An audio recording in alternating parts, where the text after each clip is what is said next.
Hallo Leute und willkommen zu einem neuen Video unseres Tunesien Roadtrips.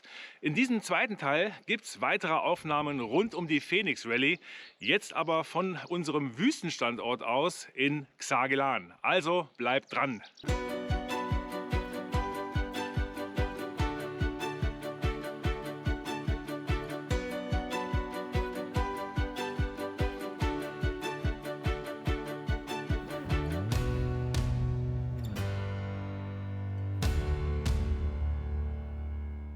Heute Abend gibt es jetzt noch eine Nachtfahrt von Dus bis zur Wüstenoase Xagelan.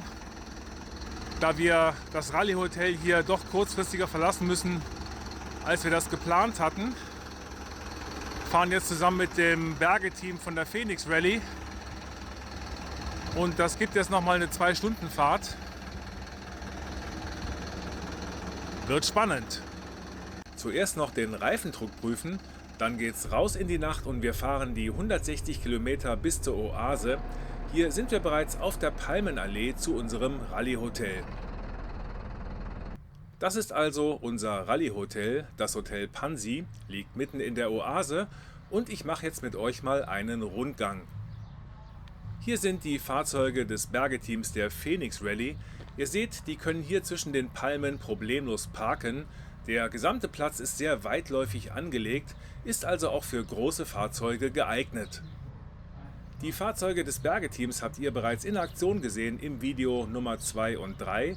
Im Video Nummer 2 ging es ja um die Bergung des Expeditionsmobils der Staubteufelchen. Das Fahrzeug seht ihr dort hinten rechts und links davon unser Benz. Hier sind wir im Hotelbereich. Auf der rechten Seite die Rezeption, hier auf der linken Seite das Restaurant, da kann man lecker frühstücken und auch sehr gut zu Abend essen. Es gibt auch die Möglichkeit, Souvenirs zu erwerben, das seht ihr hier. Und dann gibt es einen Aussichtsturm, den schauen wir uns gleich noch an. Das Hintergrundgeräusch kommt vom Dieselgenerator, denn ohne Diesel gibt es hier in der Oase keinen Strom. Nun aber rauf auf den Aussichtsturm und von hier oben hat man einen super Blick über die Palmen bis zu den Sanddünen und dort unten, das sind die Beduinenzelte des Hotels.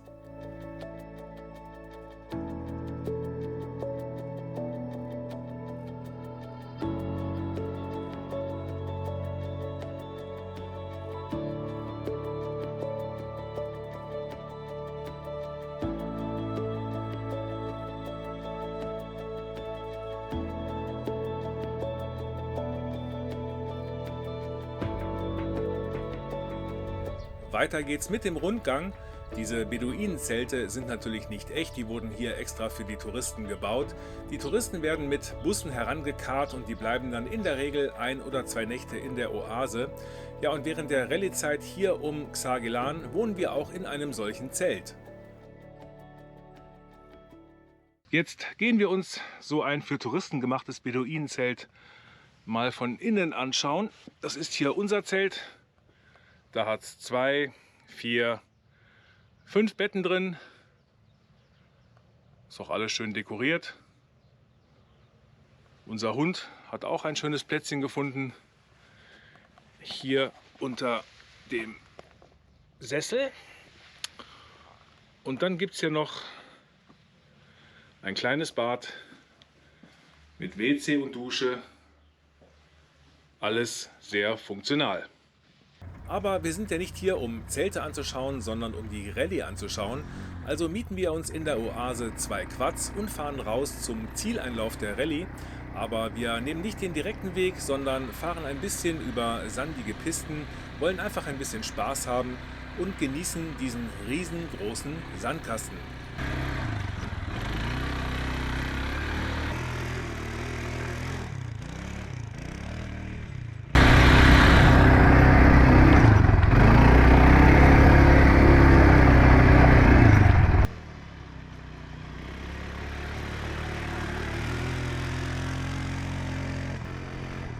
Das hat richtig Spaß gemacht, jetzt geht's aber zur Zieleinfahrt der Rallye.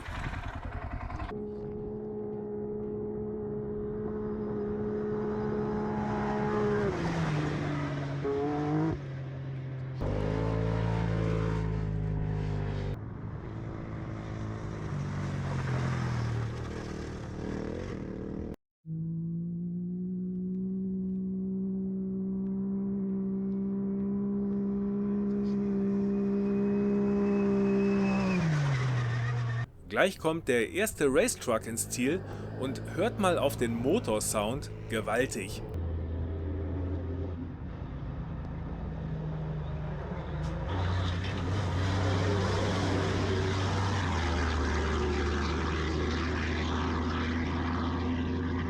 Nach der Zieldurchfahrt geht's dann für die Fahrzeuge zur Schlusskontrolle und von dort dann in den Rallye-Biwak.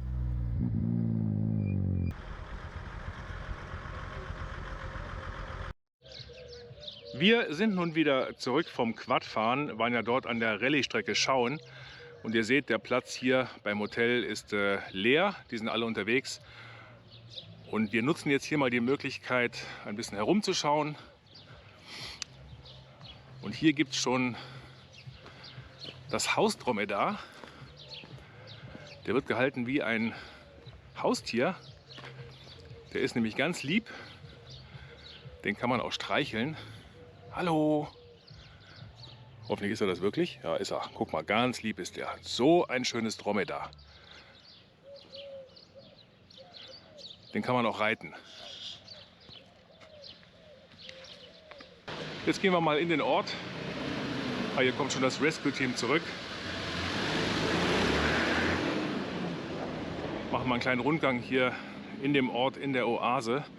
Ist halt ziemlich touristisch hier. Heute Morgen waren noch ganz viele Busse da. Da vorne stehen Unmengen von Quads. Die stehen alle bereit für die Bustouristen, wenn die hier ankommen. Und werden dann in großen Gruppen durch die Dünen geführt. Das ist für die Bustouristen vielleicht ganz okay, aber für uns ist das ein bisschen witzlos, ehrlich gesagt. Das sind so 250er Quads. Die haben schon Power, haben wir ja vorhin auch schon gehabt. Hier ist wieder so eine Quad-Vermietung.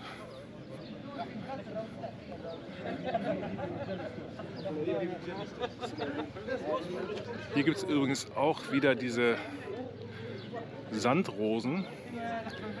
Die haben wir ja schon in Dus gesehen. Hello. Later, I will come later again.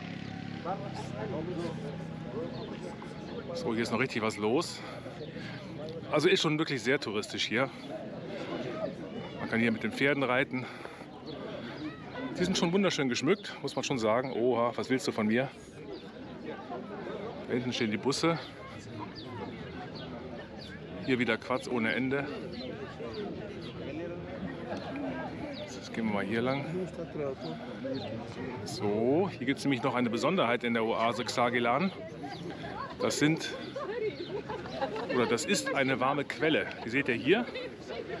Hat ungefähr 33 Grad Temperatur. Wird mit viel Frischwasser gespiesen.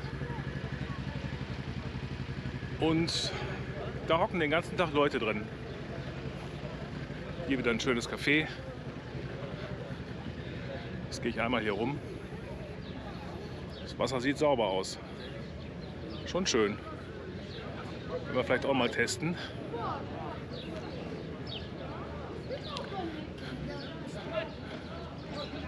Also es gibt Cafés, jede Menge.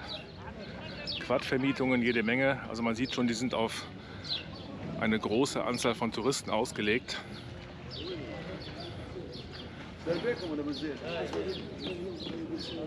Hier gibt es auch wieder große Sandrosen und schöne farbenfrohe Textilien, aber wir brauchen das alles nicht.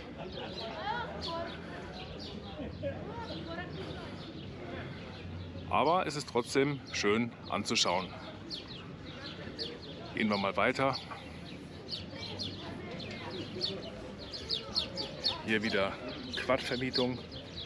Die kosten so für eine Stunde ungefähr 25 Euro. Also so eine 250er Quad.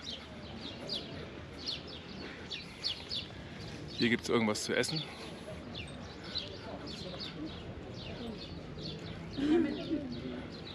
Die machen da frisches Brot, so schaut das aus.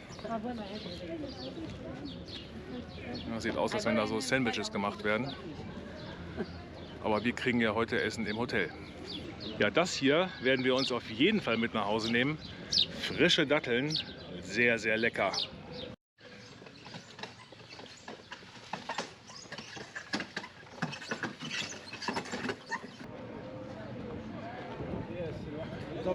Man muss aber auch sagen, das sind alles Touristen hier von Tunesien.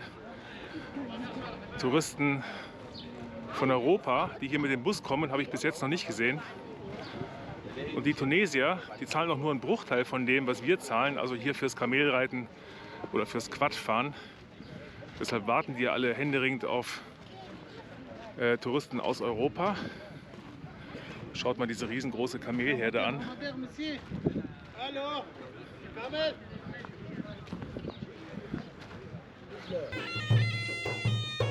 Und wie sich das für einen Touristenort gehört, gibt's am Abend ein bisschen Folklore.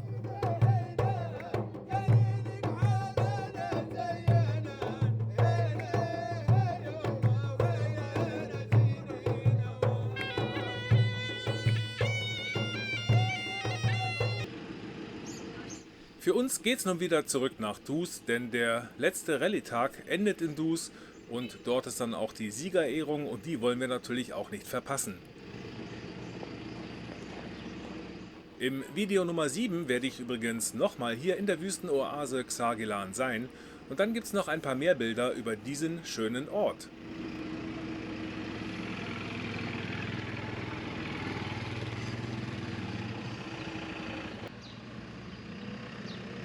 Der überflutete Weg ist übrigens nicht das Ergebnis von sintflutartigen Regenfällen, sondern die setzen hier die Straße in der Oase ab und zu unter Wasser. Ich kenne den Grund nicht. Wer ihn kennt, bitte gerne in den Kommentar schreiben. Nun geht's also auf sandiger Piste raus aus der Oase. Heute sind besonders viele Busse da und die parken hier einfach entlang der Straße. Und ihr seht schon, mit den reinhängenden Bäumen ist da für uns kein Platz mehr. Und was jetzt folgt, ist eine ziemlich umständliche Busumparkiererei. Alles geht.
Wir sind also wieder zurück in Dus. Hier links seht ihr den Rallye-Biwak der Phoenix Rallye und wir kommen gerade noch rechtzeitig für die letzten Zieleinläufe. Diese Teilnehmer sind zwar nicht auf den ersten Plätzen gelandet, aber am Ende geht es doch bei dieser Rallye einfach auch darum, mit dem eigenen Fahrzeug heil diese Rallye überstanden zu haben und deshalb gibt es auch für jeden Teilnehmer am Schluss eine Medaille. Und so hat es auch dieser MAN Cup geschafft. Glückwunsch!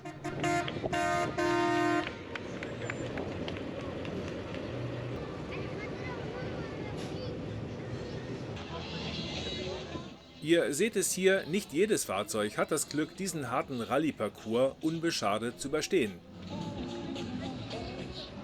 Nun geht's also zur Siegerehrung in eines der Rallye-Hotels in Dus. Und stellvertretend für die verschiedenen Rallye-Kategorien zeige ich euch jetzt mal die Siegerehrung für die Kategorie Motorräder.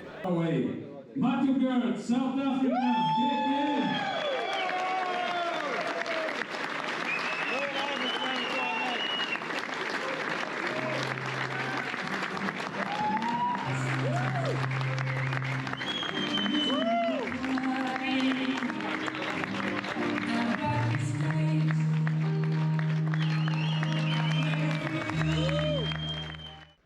Wenn euch dieses Video gefallen hat, dann lasst einen Daumen nach oben da und abonniert diesen Kanal. Im nächsten Video gibt es was ganz Besonderes. Dann stelle ich euch den Race-Truck vor vom Team 4Wheel24. Die sind ja auch an der Phoenix Rallye gefahren. Und es gibt ein ausführliches Interview mit dem Tobias Teichmann. Also, wir sehen uns im nächsten Video.